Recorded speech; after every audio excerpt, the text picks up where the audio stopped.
J'ai choisi comme thème cette année la lithiase urinaire. Les raisons de ce choix sont les suivants. Cette maladie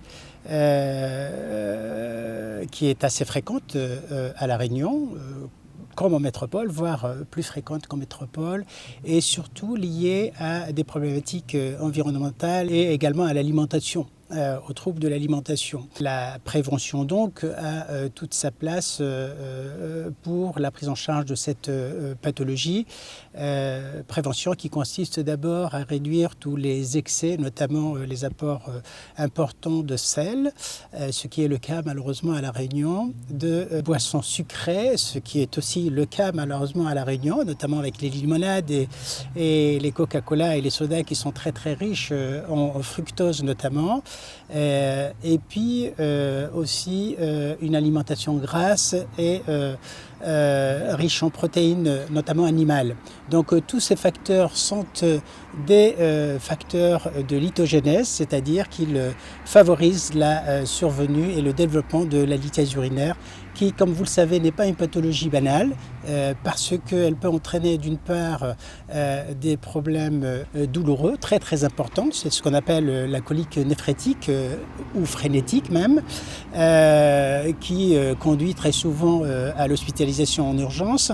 Elle peut également être responsable d'une infection qui peut être très grave là aussi et entraîner un sepsis grave qui relève de la réanimation médicale, et aussi parce que cette pathologie peut surtout entraîner une insuffisance rénale chronique qui donc va devoir nécessiter pour son traitement de la dialyse ou de la greffe rénale. Donc on voit bien à travers ces informations que je viens de vous donner que c'est une maladie effectivement à haut risque et dont il va falloir absolument se préoccuper dans nos populations réunionnaises qui sont très sujettes à la lithiase urinaire. Ce matin, j'ai invité pas que des collègues néphrologues, mais aussi des urologues, des médecins généralistes qui sont les premiers à se préoccuper de cette problématique, des diététiciennes, des nutritionnistes, des biologistes, mais aussi des infirmiers, bien sûr, et des diététiciennes notamment, qui sont en charge de cette maladie, parce que comme je viens de l'indiquer, cette maladie nécessite une prise en charge en long cours, avec des rééquilibres alimentaires qui sont proposés par les diététiciennes qui savent, elles, ce qui est bon pour ces patients ou ce qui est mauvais d'ailleurs. Et donc, oui, en effet, pour bien prendre en charge cette pathologie, il faut qu'il y ait une prise en charge donc pluridisciplinaire faite d'un ensemble de professionnels de santé, et c'est ce qui permet justement de bien soigner cette maladie. Aujourd'hui, je vais présenter des images parce que l'urologie, c'est très imagé en termes de radiologie. L'exploration radiologique par scanner a révolutionné notre prise en charge et notre stratégie dans le traitement chirurgical urologique, que ce soit de l'endourologie ou la lithotripsie extracorporelle principalement. Nous avons également un sujet sur la colique néphrétique, puisque c'est une prise en charge pluridisciplinaire. Il y a les urgentistes, les néphrologues, les urologues et tous les médecins finalement généralistes qui sont confrontés à cette symptomatologie aiguë.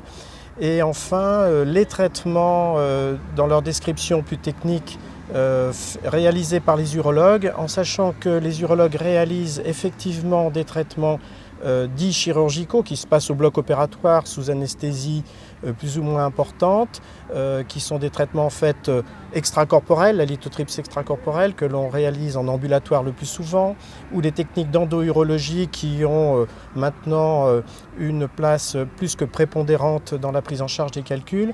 Mais les urologues ont également un rôle dans le traitement médical des calculs lorsque le calcul est présent. Pas simplement de la prévention, mais utiliser certains médicaments, notamment les alpha-bloquants, pour aider à l'élimination des calculs une fois que le traitement est réalisé ou dans les suites d'une colique néphrétique par exemple. 80% des calculs s'éliminent spontanément par les voies naturelles. Heureusement que tous les calculs ne justifient pas d'un geste urologique, parce que sinon nos services seraient très encombrés. Et donc quand un calcul est présent, manifesté par une colique néphrétique par exemple, ou un syndrome douloureux moins important. S'il est mis en évidence, on peut aider par des petits moyens donc, et des traitements médicaux à l'élimination de ce calcul. Ça a été démontré. Maintenant, ce n'est pas une efficacité absolue en quelques minutes ou quelques jours. Des fois, ça prend plusieurs semaines. Mais c'est un traitement que les urologues ont l'habitude maintenant de manipuler et de prescrire. Et donc, il ressort de notre pratique quotidienne que c'est la confrontation et l'interaction de toutes ces disciplines que sont, on a parlé des urgentistes, les néphrologues, la diététique, les biologistes et les urologues notamment, mais aussi la rhumatologie, les psychosomaticiens, les radiologues.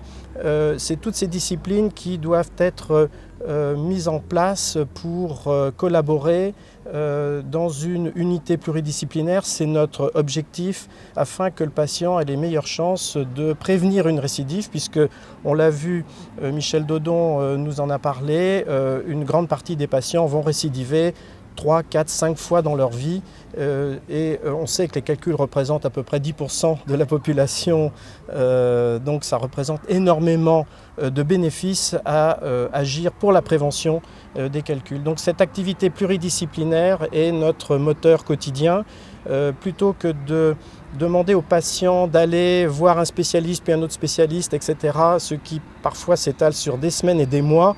Et assez souvent, dans notre période, j'allais dire au XXe siècle, quand on travaillait séparément, on avait souvent des patients qui avaient effectivement vu le néphrologue ou la diététicienne, et quand ils revoyaient l'urologue, ils avaient déjà récidivé, et donc il y avait une perte totale d'efficacité.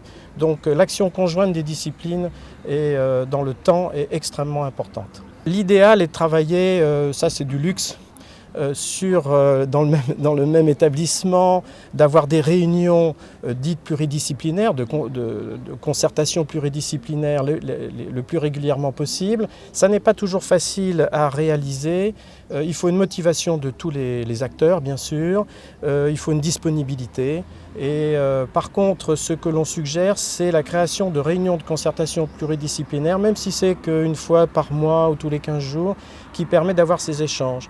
Et les échanges vont également être par peut-être binôme, par exemple le néphrologue et la diététicienne, l'urologue et le radiologue, de façon encore plus régulière pour augmenter nos performances dans le diagnostic, donc dans l'indication. Un exemple particulier qui nous est venu il y a quelques années avec le docteur Tostivin est que certains patients qui ont un calcul en place, c'est une récidive. Il est complètement asymptomatique, mais lors du contrôle, on a manifestement découvert un nouveau calcul. Eh bien, il est peut-être raisonnable de l'orienter plus vers une prise en charge première néphrologique, donc métabolique et diététique, plutôt que de se jeter en tant qu'urologue sur le calcul et de vouloir le retirer pour faire très bien.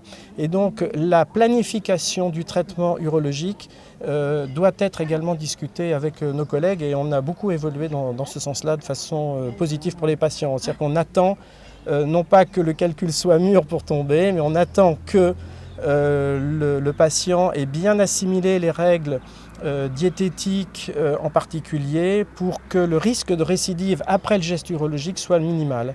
On a ainsi des patients qu'on a opérés un an et demi après avoir identifié le calcul, en s'assurant évidemment dans cette période que le calcul n'était pas symptomatique, même infraclinique, à savoir obstructif avec une dilatation ou infecté. Le fait de venir dans l'île de la Réunion est un grand symbole.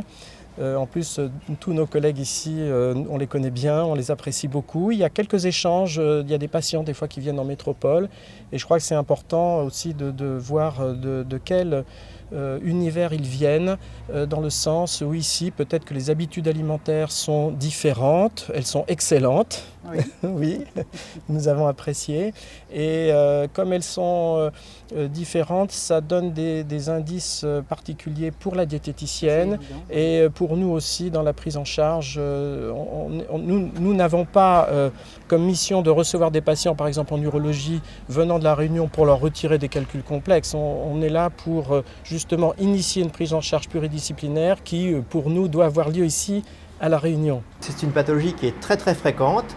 Elle touche pratiquement 10% de la population et elle récidive dans 2 tiers des cas, avec parfois un risque pour la fonction rénale. Donc c'est très important d'explorer très tôt les patients qui font des calculs et ça comporte plusieurs aspects. L'analyse du calcul, chaque fois qu'on peut le récupérer pour identifier sa nature et sa structure.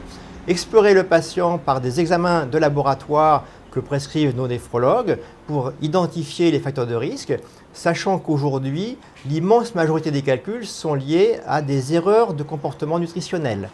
Bien souvent, on ne boit pas assez, notamment dans les pays chauds, comme cette belle île de la Réunion, eh bien, les températures élevées nous amènent à perdre de l'eau par transpiration. On ne les compense pas forcément par des apports hydriques suffisants. Et donc cela va augmenter la concentration des urines et ça crée un risque de cristallisation et donc de lithiase.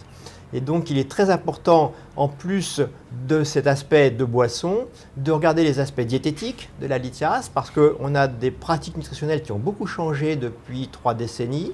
Et aujourd'hui, on a souvent des alimentations déséquilibrées qui exposent à d'autres pathologies que la lithiase. Mais c'est un peu le même combat pour nos cliniciens, c'est le diabète, l'obésité, l'hypertension. Et la lithiase fait partie de ces pathologies environnementales.